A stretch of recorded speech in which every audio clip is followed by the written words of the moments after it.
राधा की मृत्यु का रहस्य। भैया, अब जब कंस मामा ने रथ भेजा है तो हमें तो मथुरा जाना ही होगा। अगर वो हमसे युद्ध करना ही चाहते हैं तो हमें भी ये युद्ध करने से कोई आपत्ति नहीं। अवश्य, हम युद्ध अवश्य करेंगे।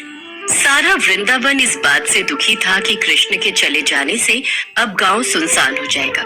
कौन अब गांव में लीला करेगा? अपनी मधुर बंसी से कौन सबका विचलित मन शांत करेगा? अपने कान्हा को जाता देख सभी दुखी थे, लेकिन कृष्ण की आंखें तो बस एक ही का इंतजार कर रही थी। सभी तो यहाँ हमें विदाई देने आए हैं, लेकिन राधा हमसे मिलने क्यों नहीं आई?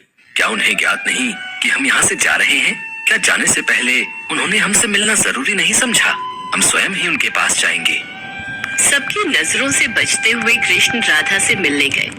राधे, सभी हमें विदाई देने आए हैं, लेकिन तुम नहीं आई। क्या इसकी वजह जान सकता हूँ मैं? मेरा हृदय उन सब की तरह इतना मजबूत नहीं जो अपने कान्हा को जाते हुए देख पाऊं। भले ही आप हमसे दूर जा रहे हैं, लेकिन मन से आप हमेशा मेरे साथ ही रहेंगे। मैं तो हमेशा ही तुम्हारे साथ हूँ राधे। जाने से पहले मैं आपसे कुछ मांगना चाहती हूँ। क्या आप मेरी इच्छा पूरी करेंगे? मांगो राधे, क्या मांगना चाहती हो? हमें वचन दीजिए कि हमारे हृदय में हमेशा केवल आपका ही वास रहेगा और हमारी मृत्यु से पूर्व हमें आपके दर्शन अवश्य होंगे। हम वचन देते हैं, लेकिन हम भी आपसे एक वचन चाहते हैं। कैसा वचन? हमारे जाने के पश्चात आप हमारे विलाप में एक भी आंसू नहीं बहाएंगी। हम पूरी कोशिश करेंगे। इसके बाद कृष्ण मथुरा नगरी चले गए, जहाँ पहुंचकर उन्होंने कंस के साथ साथ सभी राक्षसों का भी वध किया और साथ ही अपने माता पिता वासुदेव और देवकी को भी मुक्त करवाया। इसके बाद श्री कृष्ण ने द्वारका की ओर प्रस्थान किया, जिस कारणवश उनका नाम द्वारकाधीश भी पड़ा। कुछ साल बाद उनका विवाह रुक्मणी से और सत्यभामा से हो गया। इसके साथ ही श्री कृष्ण की 16,108 रानियां थी, लेकिन उन सब में से रुक्मणी उनकी सबसे प्रिय पत्नी थी। श्री कृष्ण से विवाह हेतु रुक्मणी अपने भाई रुक्मी के विरुद्ध चली गई थी और कृष्ण जी से भागकर शादी कर ली थी और सुखपूर्वक अपनी जिंदगी कृष्ण के साथ बिताने लगी। उधर वृंदावन में राधा का विवाह भी यादव से हो गया। अपना पत्नी धर्म निभाते हुए राधा ने अपने सभी कर्तव्य पूरे किए, लेकिन प्रेम तो वो अभी भी कृष्ण से ही किया करती थी। देखते ही देखते कई साल बीत गए। एक दिन राधा सोचती है, मैंने अपने सभी कर्तव्य पूरे किए, अब मैं अपने सभी कर्तव्यों से मुक्त हूँ, इसलिए अब मैं अपने कान्हा के पास द्वारका चली जाऊंगी। सारे कर्तव्य भली भांति पूरा करने के पश्चात राधा अपने प्रियतम की नगरी द्वारका पहुंच गई। जब कृष्ण ने राधा को देखा तो वो बहुत प्रसन्न हुए। द्वारका में राधा को कोई नहीं पहचानता था, जिस वजह से राधा ने कृष्ण से अनुरोध करके उनको अपने महल में सेविका का कार्यभार देने के लिए कहा। प्रभु, मुझे अपने महल में सेविका का कार्यभार सौंप दीजिए। मैं इस महल में रहकर भली भांति यह कार्य कर लूंगी। जैसी आपकी इच्छा। राधा महल में रहकर ही अपना कार्य सही तरीके से करने लगी और मौका मिलते ही कृष्ण को चुपके से देख लिया करती थी। एक दिन अपने महल में सो रहे कृष्ण रात को नींद में कहते हैं, राधे राधे श्री कृष्ण राधे, राधे राधे श्री कृष्ण राधे। उनके मुख से राधा का नाम सुनकर रुक्मणी को बहुत बुरा लगता है।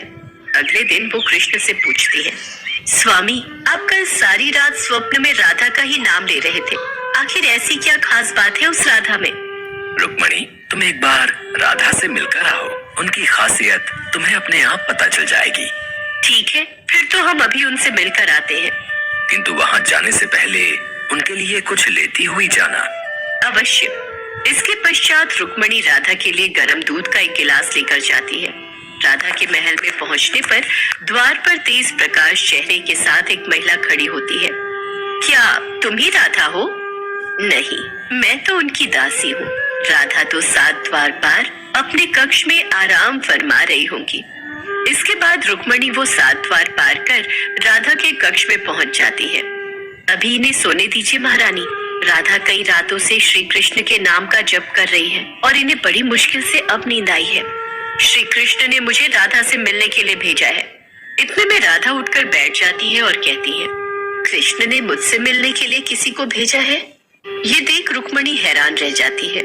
केवल श्री कृष्ण का नाम लेने भर से ही आप जाग गई? खैर, उन्होंने आपके लिए यह प्रसाद भेजा है। मेरे लिए प्रसाद? राधा बिना सोचे समझे ही वह गरम गरम दूध पी लेती है। रुक्मणी ये देखकर हैरान रह जाती है। फिर कुछ देर तक राधा से बात करने के बाद रुक्मणी वापस अपने महल में चली जाती है। रात के समय जब रुक्मणी कृष्ण जी के पैर दबा रही होती है तो वो देखती है कि उनके पैरों में छाले पड़े हुए हैं, जिसे देखकर वो हैरान रह जाती है और कृष्ण जी से पूछती है, स्वामी, आपके पाँव में ये छाले कैसे? आप कहाँ पैदल गए थे जो आपके पाँव में छाले पड़ गए? आपने गलती से राधा जी को गर्म दूध पिलाया था, जिसे राधा एक ही बार में पी गई थी, जिससे उनके हृदय में छाले पड़ गए हैं और उनके हृदय में हमेशा मेरे चरण कमल विराजमान रहते हैं, जिस वजह से मेरे पाँवों में भी छाले पड़ गए हैं। आज मुझे समझ आया स्वामी कि प्रेम शरीर से नहीं हृदय से होता है, जो हमेशा राधा के हृदय में कृष्ण के चरण रूप में विराजमान रहता है। ऐसे ही कई महीने बीत जाते हैं। अब राधा कृष्ण के साथ पहले की तरह आध्यात्मिक जुड़ाव महसूस नहीं कर पा रही थी, जिससे परेशान होकर राधा सोचती है, कान्हा से मिलने के बाद मुझे वो पहले जैसे प्रेम का आभास क्यों नहीं हो रहा? मुझे वो प्रेम का आभास और जुड़ाव की कमी क्यों लग रही है? कान्हा, जो दूर होकर भी मेरे हृदय के करीब थे, आज वो इतने पास होकर भी मेरे पास क्यों नहीं लग रहे? ना जाने क्यों, पर मुझे उस प्रेम की अनुभूति क्यों नहीं हो रही, जो इतने सालों से मुझे मेरे कान्हा से अब तक जोड़ कर रख रही थी। दिन रात इस दुविधा में रहने के बाद राधा ने द्वारका का वो महल छोड़ने का निश्चय किया और वहां से चली गई, और इसकी अनुभूति कृष्ण को भी हो गई और वो उसके पीछे पीछे जंगल की ओर चल दिए।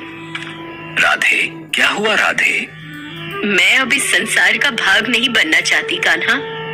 राधे, पर तुम्हारे बिना मैं क्या करूंगा? अब मैं आपके भीतर विलीन होना चाहती हूँ। मैं तुम्हारी भावनाओं की कद्र करता हूँ। बोलो, क्या इच्छा है तुम्हारी? कान्हा, मैं अपने आखिरी पलों में बांसुरी की वही धुन सुनना चाहती हूँ जो तुम सिर्फ मेरे लिए बजाया करते थे। उदास मन और आंखों में आंसू लिए कृष्ण बांसुरी की वही धुन बजाते हैं जिसे राधा सुनना चाहती थी।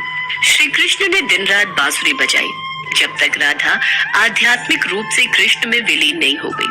बांसुरी की धुन सुनते सुनते राधा ने अपने शरीर का त्याग कर दिया और सदा सदा के लिए अपने कान्हा में विलीन हो गई। राधा के शरीर त्यागने के बाद रोते हुए कृष्ण जी ने कहा, राधे, तुम और तुम्हारे प्रेम की याद सदा मेरे दिल में रहेगी। अब जब तुम ही नहीं रही तो इस बांसुरी का मैं क्या करूंगा?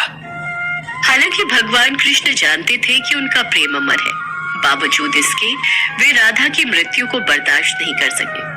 कृष्ण ने प्रेम के प्रतीकात्मक अंत के रूप में आंखों में आंसू और दिल में उदासी के साथ वो बांसुरी तोड़कर फेंक दी और आंखें बंद करके राधा की याद में खो गए।